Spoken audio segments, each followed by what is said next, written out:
आज के जो नेता जो हैं कहीं ना कहीं ईडी, आईटी, सीबीआई के डर से अपने इस सिद्धांत से दूर होते जा रहे हैं और जिसका बहुत भयानक परिणाम होने वाला है देश में। अगर संविधान अगर बदल गया, संविधान अगर बदल गया तो मैं बताता हूं 3000-4000 साल तक ये देश गुलाम हो जाएगा। लेकिन हम फिर से वही पहले वाला दिन जो बिल्कुल वही दिन आएगा, वही दिन आएगा। आप नहीं देख रहे हैं कि एक ठाकुर का कुआं पे अगर कविता पढ़ा गया तो एक विधायक भाग जाता है, एक राज्यसभा के सांसद को जीभ काटने की बात की जाती है। एक ठाकुर का कुआं ओम प्रकाश वाल्मीकि जी की कविता थी, उसको अगर पढ़ दिया गया तो ये स्थिति है। ये मनुवादी, ये सामंतवादी सोच है। जिसकी जितनी जनसंख्या है उसके अनुसार आप आरक्षण दे दो ना।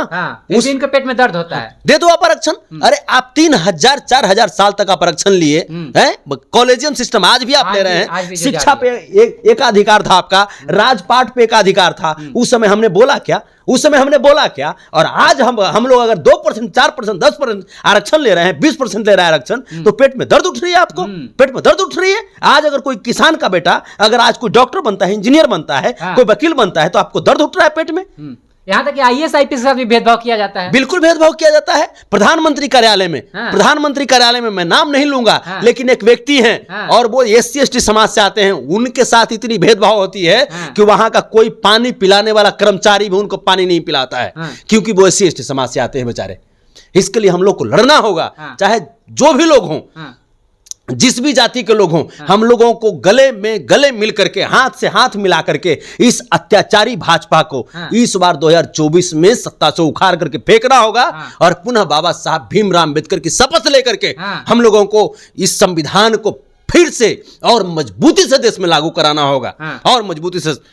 होगा बड़े भाई चिराग पासवान जी से मैं कहना चाहता हूं, आदरणीय जीतनराम मांझी जी से मैं कहना चाहता हूं, मुकेश सहनी जी बड़े भाई हैं, उनसे भी मैं कहना चाहता हूं, आप सब लोग, हम सब मिल करके एक साथ बैठ करके और संविधान को बचाने का संकल्प लें, संविधान को बचाने का प्रण करें, क्योंकि राजनीति होते रहेगी। अगर हमारा संविधान ही नहीं रहेगा तो हमको चुनाव लड़ने का अधिकार कौन देगा? अगर हमारा संविधान ही नहीं रहेगा तो हमारे जनमानस को वोट देने का अधिकार कौन देगा? बताइए, हम कैसे बोल पाएंगे माइक पे? हमारे भी गले में पट के टांग दिए जाएंगे, आपके भी गले में घट के टांग दिए जाएंगे, हमारे भी कमर में खगड़ा बांध दिया जाएगा, आपके भी कमर में झाड़ू बांध दिया जाएगा।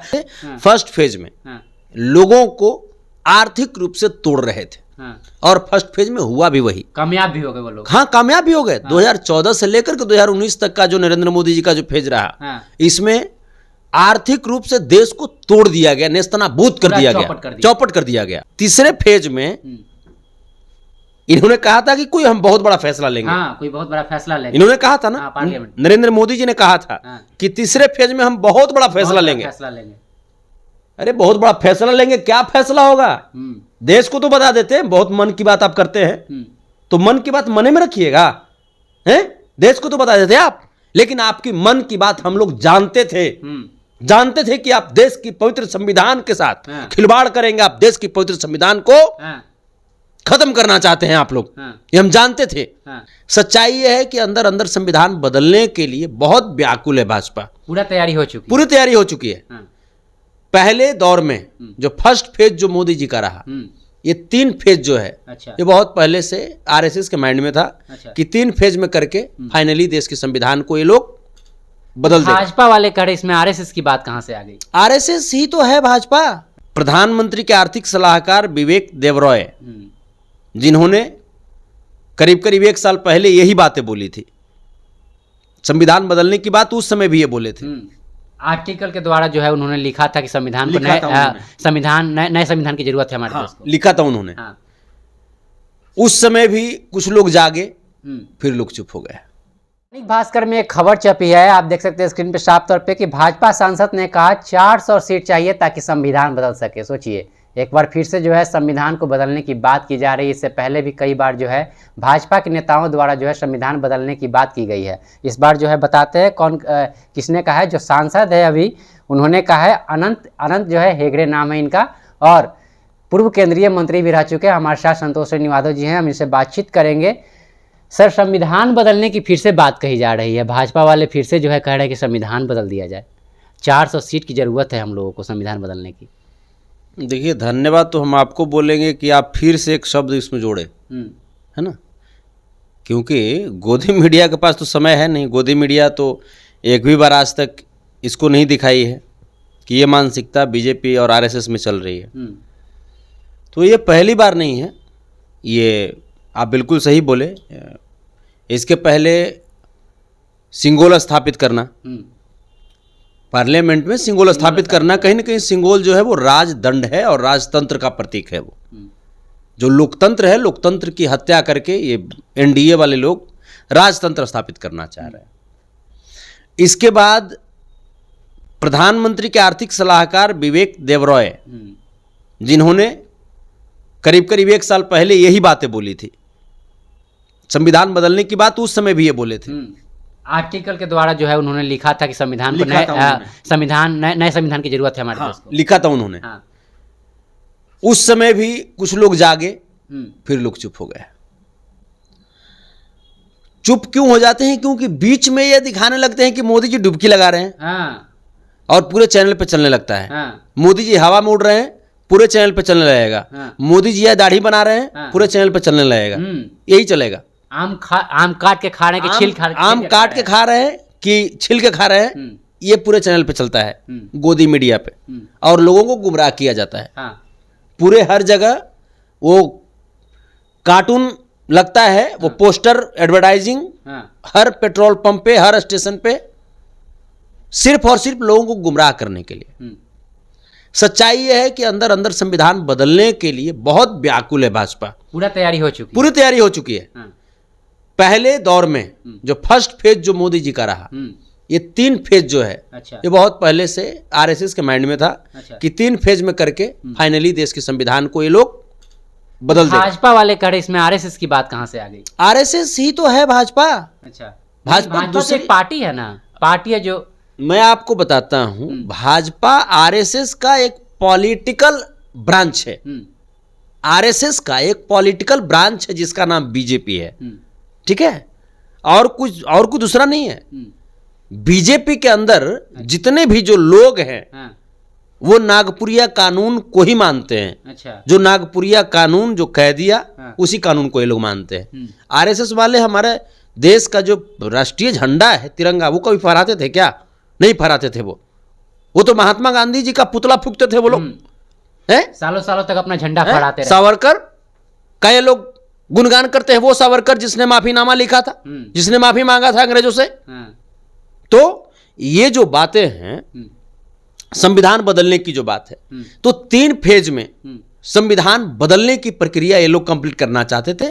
फर्स्ट फेज में लोगों को आर्थिक रूप से तोड़ रहे थे, और फर्स्ट फेज में हुआ भी वही। कामयाब भी हो गए वो लोग। हाँ, कामयाब भी हो गए। 2014 से लेकर के 2019 तक का जो नरेंद्र मोदी जी का जो फेज रहा, इसमें आर्थिक रूप से देश को तोड़ दिया गया, नेस्तनाबूद कर दिया गया, चौपट कर दिया गया। अच्छे दिन की बात कह करके खुद तो अच्छे दिन में आ गए, लेकिन देश को कभी अच्छे दिन नसीब नहीं होने दिए। उसके बाद जो सेकंड फेज 2019 से 24, इसमें उन्होंने सामाजिक तौर पे जाति धर्म के नाम पे हर जाति के लोगों को तोड़ा, हर जाति के लोगों को गुमराह किया, एक जाति से दूसरे जाति के लोगों को लड़वाया। मंदिर मस्जिद तमाम जो बातें हैं, ये तमाम चीज लगातार करते रहे, बोलते रहे। तो अब जो बातें हैं तीसरे फेज की, तीसरे फेज में इन्होंने कहा था कि कोई हम बहुत बड़ा फैसला लेंगे। कोई बहुत बड़ा फैसला लेंगे। इन्होंने कहा था ना, नरेंद्र मोदी जी ने कहा था कि तीसरे फेज में हम बहुत बड़ा फैसला लेंगे। अरे बहुत बड़ा फैसला लेंगे, क्या फैसला होगा? देश को तो बता देते हैं। बहुत मन की बात आप करते हैं, तो मन की बात मने में रखिएगा। हैं? देश को तो बता देते आप, लेकिन आपकी मन की बात हम लोग जानते थे कि आप देश की पवित्र संविधान के साथ खिलवाड़ करेंगे, आप देश की पवित्र संविधान को खत्म करना चाहते हैं आप लोग, ये हम जानते थे। सिंगोल स्थापित करना उसका प्रतीक था। आपका विवेक देबरॉय का बोलना उसका प्रतीक था। और अब तो अनंत हेगड़े भी बोल चुके हैं, और अनंत हेगड़े भी बोल चुके हैं कि 400 पार अगर आ जाएगा तो संविधान को खत्म किया जाएगा। ये लोग बोलते हैं। ये भाजपा वालों की मानसिकता स्पष्ट हो चुकी है, और ये ऐसा मानसिकता इसीलिए पाल चुके हैं मन में क्योंकि हम लोग आपस में फूट गए हैं। हम लोग आपस में, जो हमारे जो लीडर्स हैं, अच्छा, इनका 400 कहने का क्या मतलब था कि 400 सीट आएगा तो हम लोग जो आसानी से जो पलट सकते हैं? अभी कुछ दिन पहले आपने देखा है कि कुछ दिन पहले ही, मुश्किल से चंद महीनों पहले, एक दिन में 141 सांसद को सस्पेंड किया गया था ना। तो जाहिर सी बात है कि अगर 400 इनके पास आ जाएगा, ये लोग 400 पार की बात करते हैं, 400 प्लस अगर ये आ जाते हैं, 405 410 अगर इन्हीं के कथनानुसार, तो जाहिर सी बात है कि जब एक दिन में 141 सांसद जब सस्पेंड कर दिए, तो जब 400 पारे लोग कर लेंगे तो बाकी बचेंगे कितना? 145 140 सांसद विपक्ष में। तो 140 सांसद जब रहेंगे तो उनको तो कभी भी संविधान बदलने का ये लाएंगे कानून, और उसके बाद अगर वो लोग विरोध करेंगे तो उनको सस्पेंड कर देंगे ये लोग। जाहिर सी बात है। आज क्या है, आज देश में आज क्या है, आज इलेक्शन कमीशन इनका घुटनों तले रहता है, इनका तलवा सहलाता है। ईडी, आईटी, सीबीआई आज इनके पैकेट में है। वो सब लोग सरकारी अलायंस इनका बना हुआ है। तो ये जो दिन जो आप देख रहे हैं, ये जो स्टेटमेंट आप देख रहे हैं, ये हम लोगों को अब एकजुट होने का दौर है। ये तमाम जो लोग हैं, बड़े भाई चिराग पासवान जी से मैं कहना चाहता हूं, आदरणीय जीतन राम मांझी जी से मैं कहना चाहता हूं, मुकेश सहनी जी बड़े भाई हैं, उनसे भी मैं कहना चाहता हूं, आप सब लोग, हम सब मिलकर के एक साथ बैठ करके और संविधान को बचाने का संकल्प लें, संविधान को बचाने का प्रण करें, क्योंकि राजनीति होते रहेगी। अगर हमारा संविधान ही नहीं रहेगा तो हमको चुनाव लड़ने का अधिकार कौन देगा? अगर हमारा संविधान ही नहीं रहेगा तो हमारे जनमानस को वोट देने का अधिकार कौन देगा? बताइए, हम कैसे बोल पाएंगे माइक पे? हमारे भी गले में पट के टांग दिए जाएंगे, आपके भी गले में घट के टांग दिए जाएंगे, हमारे भी कमर में खगड़ा बांध दिया जाएगा, आपके भी कमर में झाड़ू बांध दिया जाएगा, और हम लोगों को फिर से मनुवादी की तरह जो कानून होता है उस कानून में हम लोग को जीना होगा। अगर संविधान नहीं रहेगा तो बाबा साहब भीमराव अंबेडकर बहुत संघर्ष करके इस संविधान को लिखे। हम लोग क्या कर रहे हैं? हम लोग बिखर करके इस संविधान को कराते हुए देख रहे हैं हम लोग। आखिर ये दिन कब ये दिन बदलेगा? मैं पूछता हूं। अगर ये संविधान ही नहीं रहेगा तो फिर देश की, जो हिंदुस्तान की कल्पना हम लोग कैसे कर सकते हैं? बाबा साहब भीमराव अंबेडकर के सपनों को हम लोग कैसे साकार कर सकते हैं? इसके लिए हम लोग को लड़ना होगा, चाहे जो भी लोग हों, जिस भी जाति के लोग हों। हम लोगों को गले मिल करके, हाथ से हाथ मिला करके इस अत्याचारी भाजपा को इस बार 2024 में सत्ता से उखाड़ करके फेंकना होगा, और पुनः बाबा साहब भीमराव अंबेडकर की शपथ लेकर के हम लोगों को इस संविधान को फिर से और मजबूती से देश में लागू कराना होगा, और मजबूती से लागू कराना होगा। आज तो एक पेपर छपी, इसमें लिखा हुआ है कि आरक्षण विरोधी, यहाँ पे देख लीजिएगा, आरक्षण विरोधी जो है कांग्रेस को बताया गया कि गोद में है लालू शाह। नहीं तो हम तो कहते हैं, अभी भी है ना, हम तो अभी भी कहते हैं ना, अगर आरक्षण की बात करते हैं, हम तो कहते हैं कि जितने भी जो सवर्ण समाज हमारे भाई हैं, उन जितनी उनकी जनसंख्या है उनको पूर्ण आरक्षण दे दो, और बाकी जो बचता है वो हम लोग को दे दो। बाकी जो बचता है, जिसकी जितनी जनसंख्या है उसके अनुसार आप आरक्षण दे दो ना। उनके पेट में दर्द होता है, दे दो आप आरक्षण। अरे आप 3000 4000 साल तक आप आरक्षण लिए हैं, कॉलेजियम सिस्टम आज भी आप ले रहे हैं, शिक्षा पे एक अधिकार था आपका, राजपाट पे एक अधिकार था। उस समय हमने बोला क्या? और आज हम लोग अगर 2%, 4%, 10% आरक्षण ले रहे हैं, 20% ले रहा है आरक्षण, तो पेट में दर्द उठ रही है आपको? पेट में दर्द उठ रही है? आज अगर कोई किसान का बेटा अगर आज कोई डॉक्टर बनता है, इंजीनियर बनता है, कोई वकील बनता है, तो आपको दर्द उठ रहा है पेट में? यहाँ तक कि आईएएस आईपीएस का भी भेदभाव किया जाता है। बिल्कुल भेदभाव किया जाता है। प्रधानमंत्री कार्यालय में मैं नाम नहीं लूंगा, लेकिन एक व्यक्ति हैं और वो SC ST समाज से आते हैं, उनके साथ इतनी भेदभाव होती है कि वहां का कोई पानी पिलाने वाला कर्मचारी भी उनको पानी नहीं पिलाता है, क्योंकि वो SC ST समाज से आते हैं बेचारे। इसलिए इतनी भेदभाव है। आज ये लोग जिस मंदिर मस्जिद की बात करते हैं, उस मंदिर में डॉक्टर रामनाथ कोविंद जी को राष्ट्रपति रहते भर में मंदिर के गर्भगृह में नहीं घुसने दिया जाता है। मैं पूछना चाहता हूं आदरणीय जीतन राम मांझी जी से कि आप कैसे आप बर्दाश्त कर रहे हैं भाजपा को? कैसे बर्दाश्त कर रहे हैं? वही व्यवस्था, वही मनुवादी व्यवस्था आपको, जब आप गए थे दलसिंह सराय में, जब दुर्गा प्रतिमा की पूजा कर रहे थे, तो वही मनुवादी व्यवस्था आपको अपमानित करते हुए दुर्गा प्रतिमा को आपके पूजा करने के पश्चात गंगा जल से धोया और ऐसा करके आपको अपमानित किया। उस वक्त आप तत्कालीन मुख्यमंत्री थे।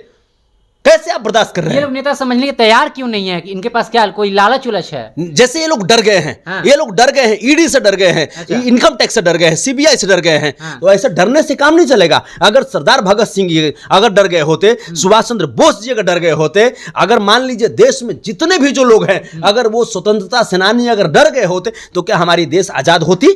मैं आपसे पूछता हूं, अगर रानी लक्ष्मीबाई अगर डर गई होती तो क्या हमारा देश आजाद होता? मैं पूछता हूं आपसे, अब्दुल हमीद जी अगर डर गए होते तो क्या पाकिस्तान से हम जीतते? बताइए। हमारे महापुरुषों ने, मान्यवर कांसीराम जी, कर्पूरी ठाकुर जी, जगदेव बाबू, राम मनोहर लोहिया जी, जयप्रकाश नारायण, ये सब लोग, लालू प्रसाद यादव, ये सब लोग, रामविलास पासवान जी, मायावती जी, ये सब लोग, जितने भी जो लोग हैं, ये सब लोग यही चाहते थे कि बाबा साहब द्वारा लिखित संविधान पूर्ण रूप से इस देश में लागू हो।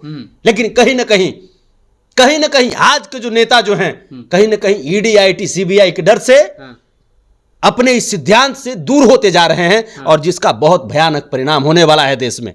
अगर संविधान अगर बदल गया, तो मैं बताता हूं 3000-4000 साल तक ये देश गुलाम हो जाएगा।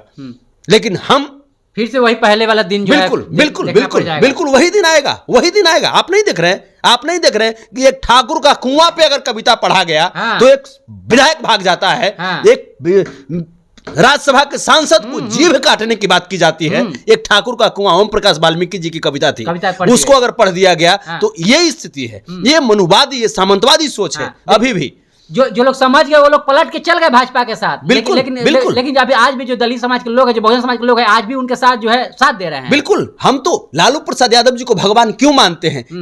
कारण है, इसलिए नहीं कि वो भी यादव है, हम भी यादव हैं, इसलिए क्योंकि आज भी वो बुजुर्ग अवस्था में जन विश्वास यात्रा, जन विश्वास महारेला में हमने देखा दहाड़ते हुए उनको हमने देखा, और उन्होंने चैलेंज किया उन्होंने आरएसएस को, बीजेपी को चैलेंज किया। इस उम्र में भी, जिस उम्र में अभी किडनी ट्रांसप्लांट हुआ है, इस उम्र में अगर वो चाहते तो हिम्मत हार करके घर में बैठ जाते, लेकिन अभी भी उनकी लड़ाई जारी है इस उम्र में। जबकि उनकी बहू को प्रेगनेंसी के दौरान, तेजस्वी यादव जी की पत्नी को ईडी ने 12 घंटा खड़े कर करके प्रेगनेंसी के दौरान पूछताछ किया। बताइए, वो संघर्ष कर रहे हैं, तो क्या हम संघर्ष नहीं कर सकते?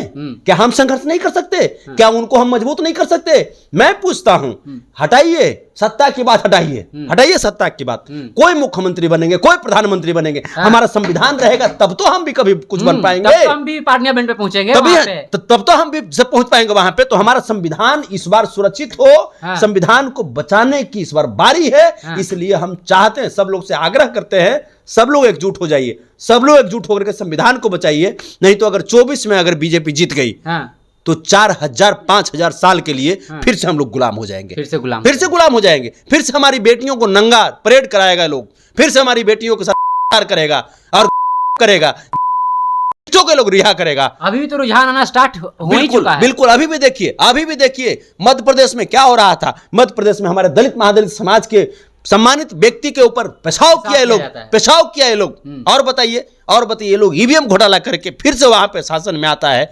बहुत सारी चीजें हैं, हमको जगने की जरूरत है, जगाने की जरूरत है। मोदी जी बाबा साहब की प्रतिमा पे पुष्प अर्पित करते हैं, पुष्प चढ़ाते हैं, सिर्फ दिखावा है, वो दिखावा है। आप बताइए ना, मोदी जी कितना, बाबा साहब की कितनी प्रतिमा लगाए हैं, कितनी प्रतिमा लगाए हैं, मैं आपसे पूछना चाहता हूँ। वही बड़ा बड़ा राम मंदिर बन गया। हाँ, वही हम करें, कितनी प्रतिमा, यहाँ तक कि अभी यही नौबतपुर के पास प्रतिमा तोड़ दी गई थी। कोई पूछने वाला था?